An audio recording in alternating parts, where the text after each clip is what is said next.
Nous allons lire de l'Ancien Testament, du livre de la Genèse, chapitre 44 et verset 30.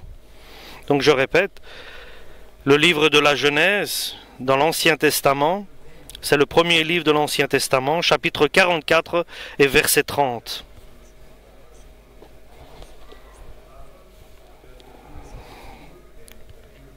Maintenant donc, monsieur l'administrateur, comment pourrais-je retourner auprès de mon père sans que l'enfant soit avec nous?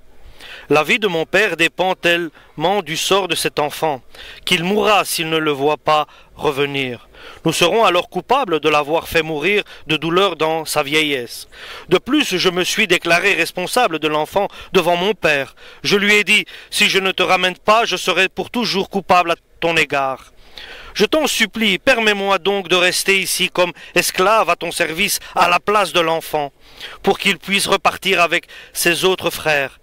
Je ne pourrai jamais retourner chez mon père sans être accompagné de l'enfant. Je ne supporterai pas de voir le malheur qui atteindrait mon père.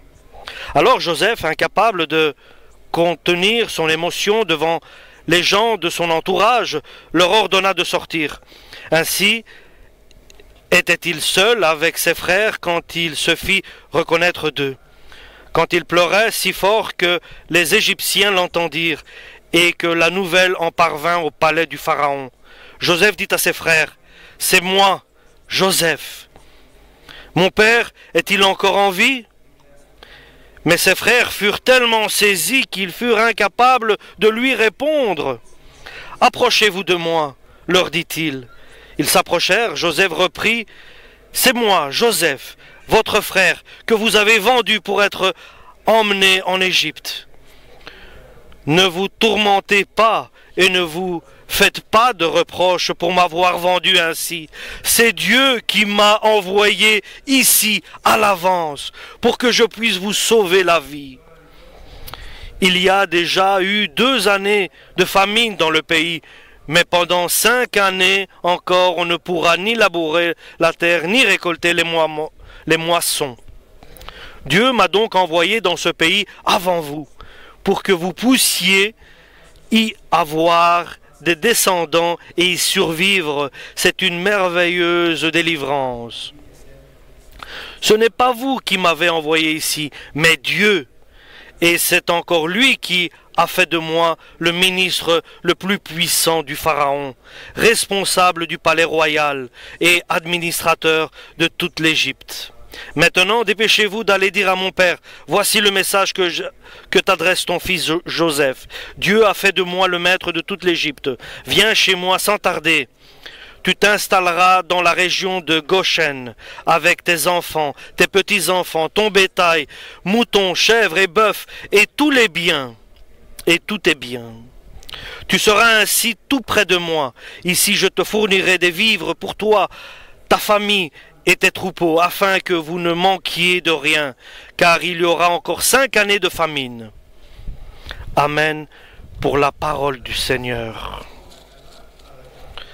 Nous pouvons dire que tout est bien qui finit bien, mais pour que tout soit bien fini, il faut qu'il y ait un événement qui soit arrivé.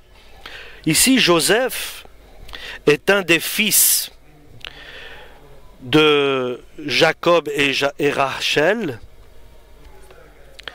Et à l'âge de 17 ans, Joseph, il était le seul qui était bon et bien aux yeux de Dieu, devant Dieu. Et Dieu avait pour lui un projet qui était de la part de Dieu. Et Dieu s'occupe de ceux qu'il prépare. Et il lui a montré un songe, un rêve. À un moment, il a vu dans son songe que ses frères se prosternaient devant lui, et le deuxième rêve qu'il a vu, c'est que sa mère et son père se mettaient à genoux devant lui, se prosternaient devant lui, et ses frères l'ont haï à cause de cette révélation qu'il leur a dit des rêves qu'il a eus. Ils ont voulu le tuer, Dieu n'a pas permis cela.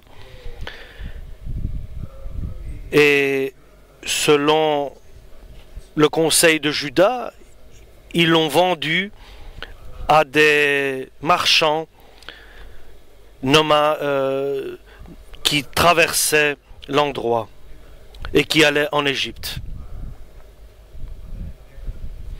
Et il est arrivé en Égypte, et là il était serviteur de Pétéphris, d'un grand dirigeant égyptien. Sachant, il a dû traverser un événement difficile avec la femme de Pétéphris. Il n'a pas accepté les avances de cette femme et il s'est retrouvé en prison. Et là, en prison, il a fait des rêves. Et dans cette prison, il y avait le maître du vin. Et il lui a dit le rêve que lui, il survivrait. Et il a été libéré de prison, le maître du vin du Pharaon. Et il en a parlé à Pharaon que un serviteur qui est un esclave, qui est en prison, un Israélien, qui peut donner une explication à des rêves. Et l'explication du rêve qu'a fait Pharaon, il y aurait 7 années de famine et 7 années de croissance et d'abondance et de fertilité. Et c'était le rêve qu'avait fait Pharaon.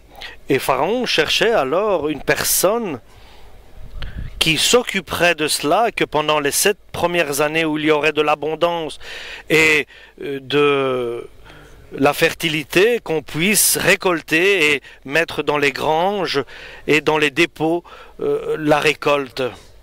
Et les 7 années à suivre, qui étaient les années de disette et de famine, on pourrait survivre grâce à ce qu'on aurait mis de côté.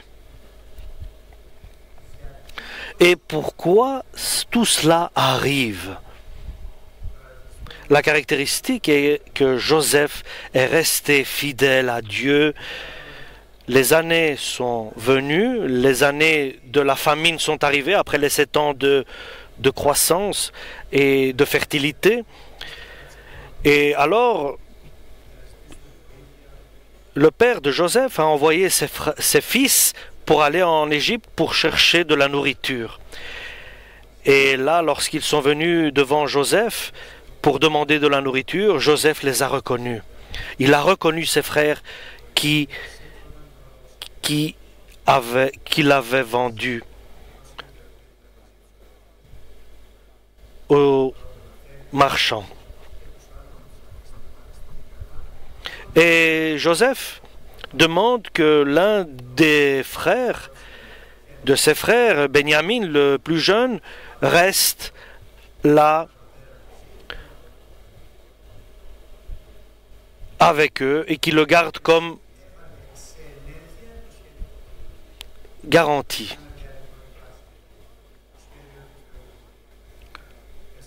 Et il y a le projet de Dieu dans des événements pareils qui permet après d'apporter la bénédiction. Il y a le projet de Joseph qui est la personne de Dieu, un homme de Dieu qui est aussi différent, du projet de Dieu. Et comme ses frères ne voulaient pas laisser Benjamin, le plus petit, à Pharaon parce qu'il disait que si le père ne verrait pas Benjamin de retour, il succomberait à cette douleur. Alors Siméon a dit: garde-moi à la place de Benjamin. et laisse partir Benjamin pour que mon père ne puisse pas avoir des souffrances par le manque de Benjamin. Et alors,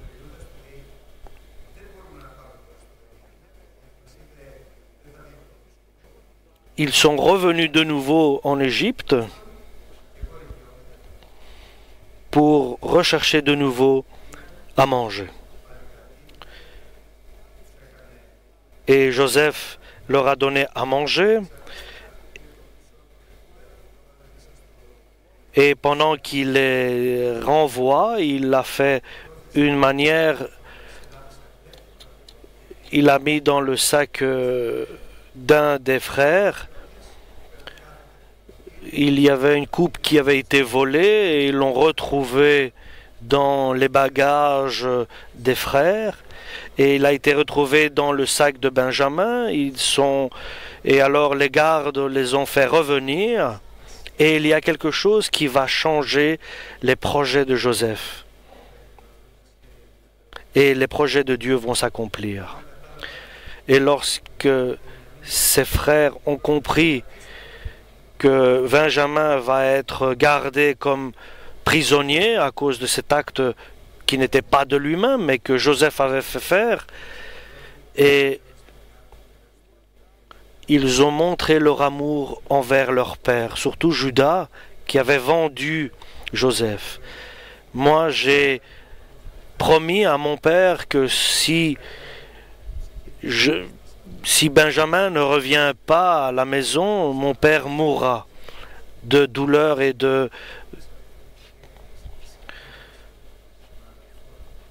Et cette expression d'amour envers leur père, Joseph la craque.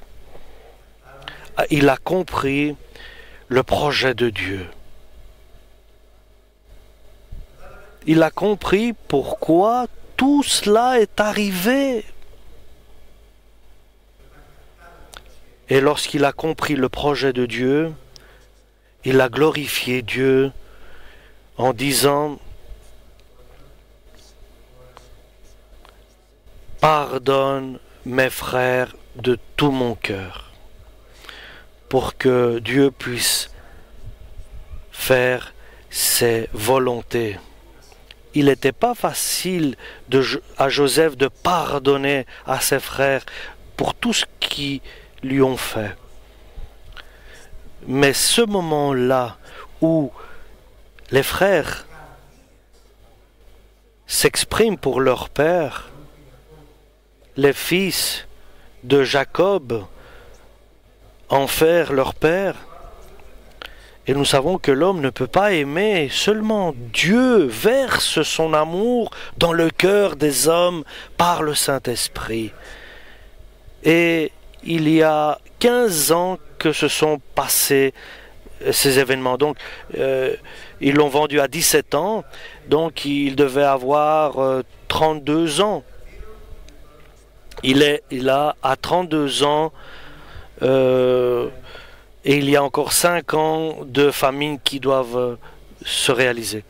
Et là, Joseph comprend le projet de Dieu, que ce n'est pas ses frères qui l'ont envoyé en Égypte, ce n'est pas ce qu'il a traversé à cause de ce que ses frères le haïssaient, parce que Dieu, ce projet maléfique de ses frères, Dieu avait prévu cela. Et c'est Dieu qui a dirigé tous ces événements.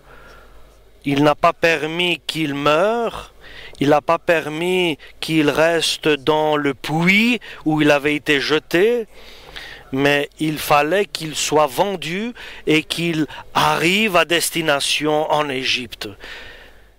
Et les marchands n'étaient pas envoyés par hasard, c'était dans le projet de Dieu. C'était quelque chose de mauvais, mais c'était Dieu qui avait prévu tout cela.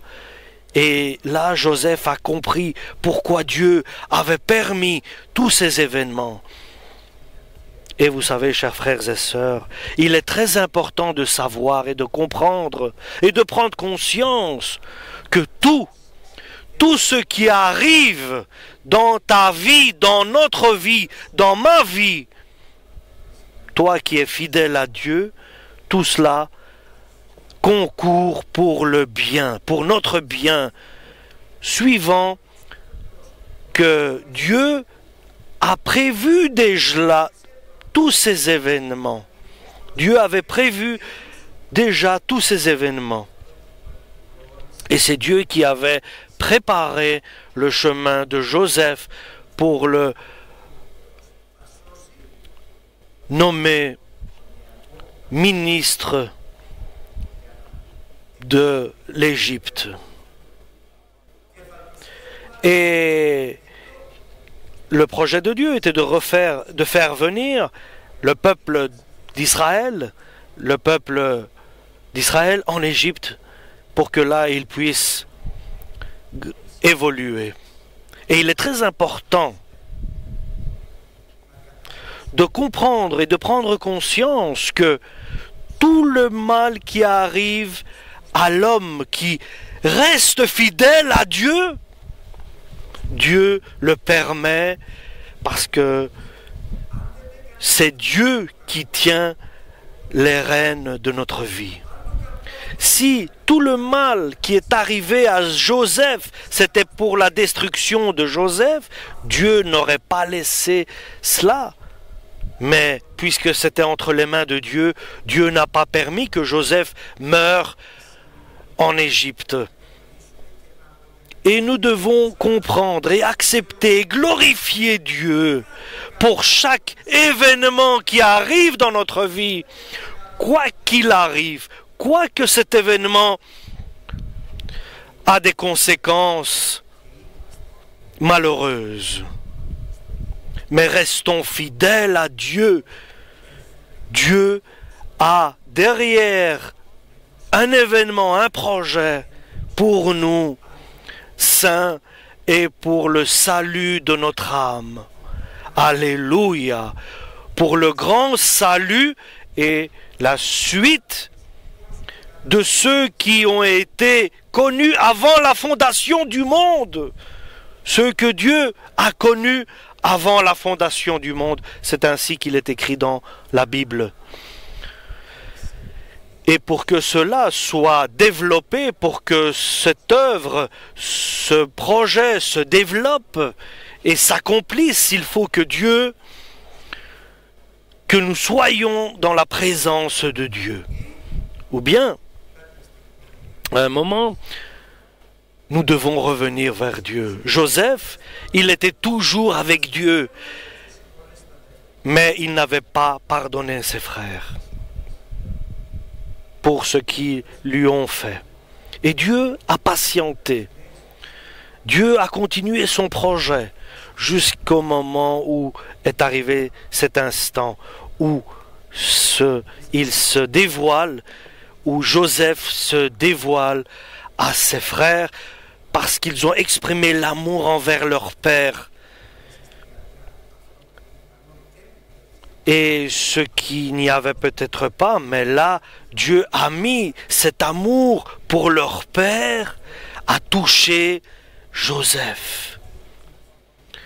Et cet amour commun des frères envers leur père a changé le projet de Joseph. Et l'amour envers, si nous avons un amour envers Jésus-Christ, nous pouvons être parfaits devant Dieu. S'il n'y a pas cet amour envers notre Père céleste, cela vient de Jésus-Christ. Alors tout le projet de Dieu ne réussira pas et il n'y aura pas de résultat. Si moi et ma femme, nous n'aimons pas Jésus-Christ de tout notre cœur, il n'est pas possible que l'œuvre de Dieu dans notre vie et dans notre famille s'accomplisse. Si nous aimons l'un à l'autre, il est bon mais n'est pas assez. Si nous l'obstacle, c'est de ne pas aimer Jésus. Mais si nous aimons tous les deux dans un couple Jésus-Christ, il n'y a plus d'obstacle. L'amour de Jésus-Christ va nous unir, va nous rassembler. Alléluia! Je vais le répéter, chers frères et sœurs. Je peux dire,